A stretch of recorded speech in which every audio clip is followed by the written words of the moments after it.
OBC नेते लक्ष्मण हाके आता आपल्या बरोबर काय सांगताल? आता तुम्ही ठिय्या आंदोलन केलं, काय तुमची मागणी होती?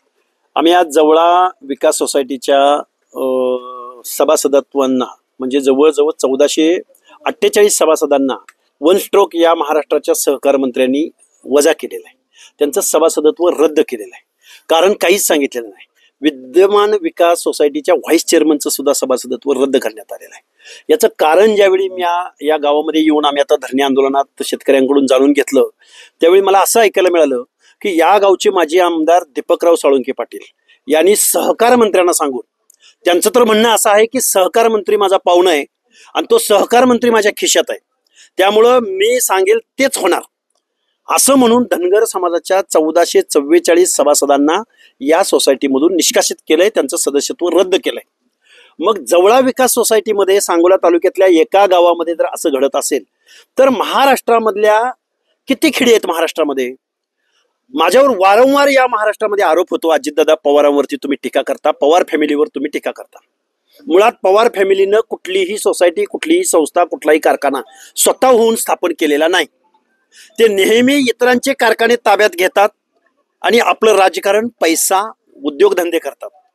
विकास सोसायटीचे एवढे सदस्य रद्द करण्याचं हे जे काही षडयंत्र या महाराष्ट्रात आहे, आज या शेतकऱ्यांना पीक कर्ज मिळत नाही.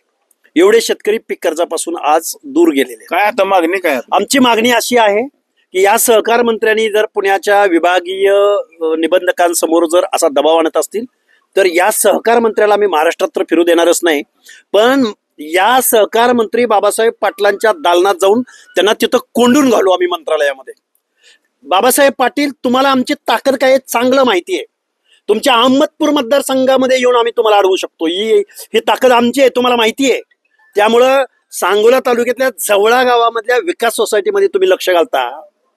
शरम वाटली पाहिजे सहकार मंत्री पदावरती मंत्री म्हणून काम करत असताना. राज्यातल्या इतर काही सोसायटी त्याची काय मागणी आपण करणार? हे बघा, महाराष्ट्रामध्ये ज्या ज्या विकास सोसायट्यांमध्ये जिथं जिथं शोषितांची, वंचितांची, भटक्यांची, ओबीसींची, दलितांची, आदिवासींची लोक पुढे येऊन काम करतायत, पण इथे सत्ताधारी, मुजोर सत्ताधारी जर अशा पद्धतीचा अन्याय करत असतील तर त्यांनी पुढे आलं पाहिजे. आपण त्यांना न्याय देण्यासाठी या महाराष्ट्रामध्ये जन आंदोलन उभं करू.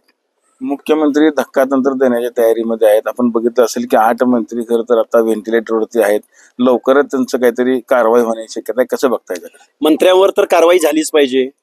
महाराष्ट्रामध्ये शेतकरी आत्महत्या करत असताना या महाराष्ट्राचा कृषी मंत्री सुटाबुटामध्ये कोट घालून जर त्या कायद्याच्या सभागृहामध्ये, पवित्र सभागृहामध्ये जर रम्मी खेळण्यात मग्न असेल तर अशा माणसाला, या माणसाकडून काय शेतकऱ्यांनी अपेक्षा करायच्या? त्यामुळे अजितदादा पवारांचे अर्धे मंत्री डागी आहेत. अजित पवारांच्या वाट्याला जेवढी मंत्रीपद गेलेले आहेत, मुळात अजितदादाच डागी आहेत. त्यामुळे हे ओझं, मुख्यमंत्री महोदय, हे ओझं तुम्ही खांद्यावरून खाली ठेवा. ह्या खांद्यावरून या खांद्यावर घेण्याच्या भानगडीत पडू नका, कारण तुम्हाला हे डुबवतील, तुम्हाला जाग्यावर बसवतील. फडणवीस साहेब, आम्ही वाड्यावरच्या, वस्त्यावरच्या, तांड्यावरच्या, भटक्या विमुक्त, ओबीसी, दीनदलितांनी खूप विश्वासानं आम्ही तुम्हाला मतदान केलंय. अजितदादा पवारांच्या दागे मंत्र्याला पाठीशी घालण्यासाठी नाही. मुख्यमंत्री महोदय, वेळीत सुधरा, अन्यथा तुम्हाला ही काळ वाचवणार नाही, नीती वाचवणार नाही. अजितदादा, राष्ट्रवादीच्या वरिष्ठ नेत्यांकडून सांगण्यात येतंय की बाबा यांचं खातेपालट होणार आहे. मंत्री राजीनामा घेणार नाही, पण खातेपालट होणार. खातेपालट वगैरे सोडून द्या. मुख्यमंत्री महोदय, या अजितदादा पवारांचंच काहीतरी उलट पालट करा तुम्ही. त्याशिवाय तुम्हाला 4 घास सुखाचे जाणार नाहीत. खायचे दिवस आलेले आहेत. भाजप सत्तेत यावा म्हणून अनेक लोकांनी खस्ता खाल्लेले आहेत. वाड्या वस्त्यावरच्या, तांड्यावरच्या, वाड्यावरच्या लोकांनी तुमच्या पक्षासाठी, अहो ही ब्याद आम्हाला नको म्हणून आम्ही तुम्हाला सत्तेत बसवलंय आणि पुन्हा तेच आमच्या बोकांडी तुम्ही बसवताय. ही आमची लाईन आहे ना पहिल्या दिवसापासून. त्यामुळं इकडच्या खांद्यावरून इकडच्या खांद्यावर करण्यापेक्षा यांना पायाखाली घ्या, तरच तुमचं भलं आहे. काँग्रेसच्या ओबीसी नेत्यांच्या दिल्लीमध्ये बैठक आहे, कसं बघताय? हे बघा, काँग्रेस पक्षानं गेल्या कित्येक वर्षामध्ये ओबीसीवर जो अन्याय केलेला आहे, माझा एक साधा सवाल आहे काँग्रेसच्या नेतृत्वाला की महाराष्ट्रामध्ये जरांगे पाटील नावाचा माणूस ज्यावेळी बेकायदेशीर ओबीसी मधूनच आरक्षण पाहिजे म्हणत होता, त्यावेळी त्या जरांगे पाटलाला या महाराष्ट्राचा माजी मुख्यमंत्री पृथ्वीराज बाबा चव्हाण जाऊन लेखी पत्र देतो. त्याच वेळी बाजूलाच ओबीसीचं आंदोलन चालू आहे, उपोषण चालू आहे, तिथं फिरकत सुद्धा नाही. आम्ही पुरतं ओळखलेलं आहे, काँग्रेसला चांगल्या पद्धतीने ओळखलेलं आहे.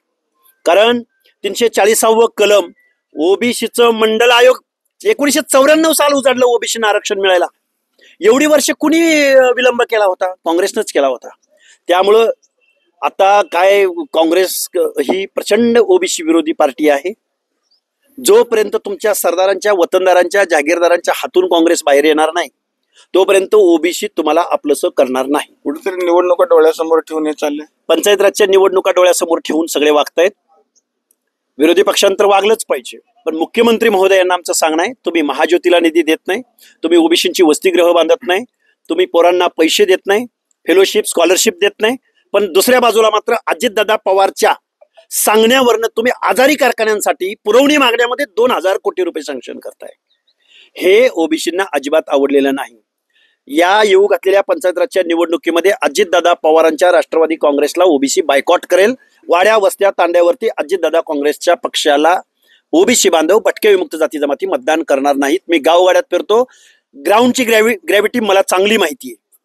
मी विधानसभा निवडणुकीच्या अगोदर प्रेसमध्ये सांगितलेलं होतं की हरियाणापेक्षा दुप्पट पॅटर्न महाराष्ट्रामध्ये ओबीसी पॅटर्न चालणार आहे.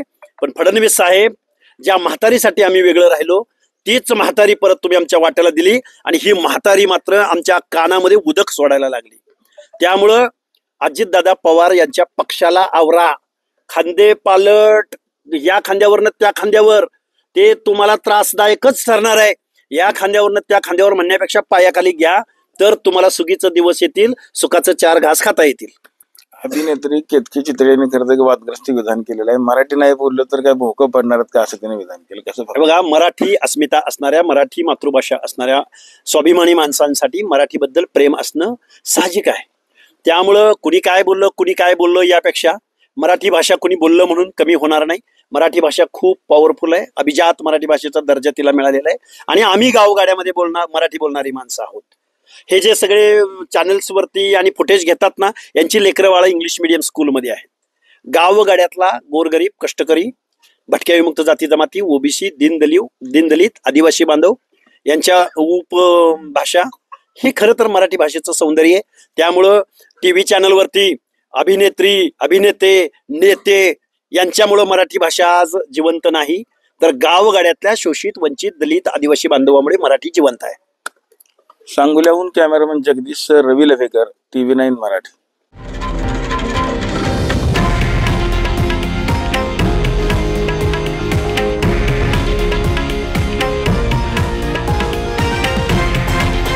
हे आहे देशातील नंबर 1 न्यूज नेटवर्क आणि आपण पाहत आहात TV9 मराठी, एकमेव.